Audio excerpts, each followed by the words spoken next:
How to fix Google TV automatically opening up.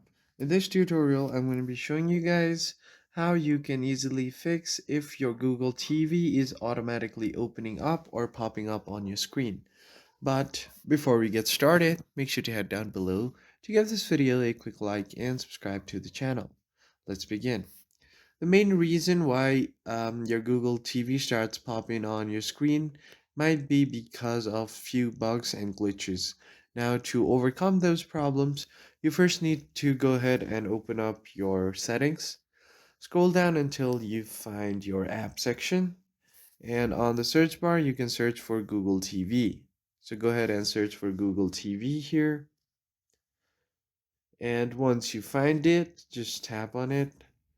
Now what you want to do is first of all head over to its storage section. Now you just want to clear cache because if there are some junk files it might cause few bugs and glitches. Now from here you just want to force stop the app. What this will do is it will completely restrict its background activity so it will no longer be able to run automatically or pop on your background. After doing that, head over to permissions. Make sure all of these permissions are allowed so the app does not misbehave.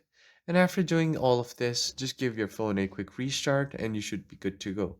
I hope you found this helpful. I'll see you guys on the next one.